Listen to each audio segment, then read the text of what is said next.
السلام عليكم ورحمة الله وبركاته. حبايب قلبي، عاملين ايه؟ يا رب تكونوا بخير وسعادة وراحة بال.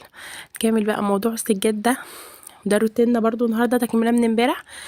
انا النهارده انا روتيني كان النهارده صورته برضو، بس ايه، هنزله ان شاء الله بكره باذن الله. ده بقى تكمله الاستجاد يا اخواتي حبايبي.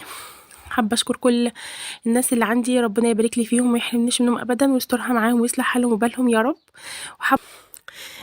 حابة بقى أشكر اخواتي اللي دخلوا عندي جديد واللي عندي.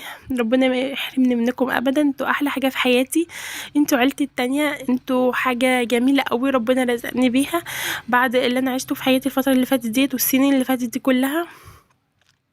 فألف حمد وشكر ليك يا رب. ربنا بيبعت والله بيعوض، ربنا أحن علينا من أي حد وأحن علينا من نفسنا أصلا. فالحمد لله على كل حال يا اخواتي، انتوا أحلى حاجة في دنيتي أقسم بالله. ربنا يخليكم ليا يا رب وما يحرمنيش منكم ابدا ولا من دعمكم الحلو.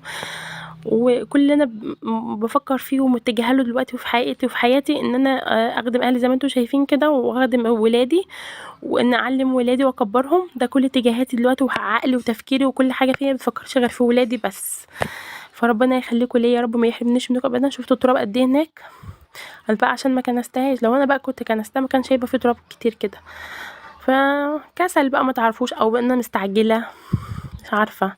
بس الحمد لله انا البرندة دي انا كل فين وفين كده، يعني كل ما اجي اعمل سجاد لازم اغسلها الغسلة دي. بعد كده بقى بتبقى مثلا اكنسها وامسحها بالشرشوبة كده وخلاص.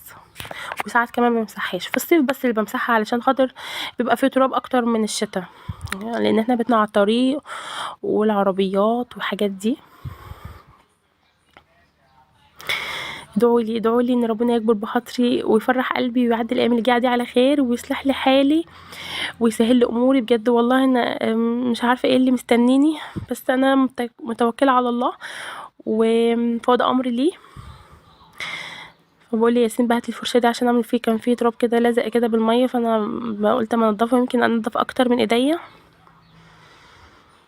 مشكلة ان انا ماسكه العبايه وهي اصلا مبلوله. انا والله العظيم العبايه دي مبلوله نصها، اكتر من نص من فوق كمان. مش عارفه انا كنت محافظه عليها وهي اصلا مبلوله. ذكيه انا، صح؟ انا عارفه ان انا ذكيه. ربنا يصلح حالكم جميعا ويوسع رزقكم، ويا رب روتيني يعجبكم. كل اللي دخلوا عندي دلوقتي يعملوا بقى لايك واشتراك كومنت حلو دعوه جميله، وتفتكروني على طول كده بالحلو اللي انتوا بتقولوه لي في الكومنتات. ربنا يكبر بخاطركم يا اخواتي ويصلح حالكم. واوعوا تنسوا تسمعوا الفيديو كله، وبالله عليكم الاعلانات ربنا يخليكم ليا. الاعلانات دي لولادي، ربنا يخليكم ليا يا رب ما يحرمنيش منكم ابدا. نفسي اشوف كده تعبي ومجهودي كده، نفسي اشوفه. وعلى فكره ان انا ان شاء الله لما ربنا يكرمني باذن الله هوريكم كل حاجه. انا مش هبخل عليكم باي حاجه يا اخواتي حبايبي. ربنا يخليكم ليا يا رب ما يحرمنيش منكم ابدا، واشوفكم مبسوطين وفي راحه بال وفي سعاده على طول. استودعكم في الله الذي لا تضيع ودائعه يا حبايبي، مع السلامه.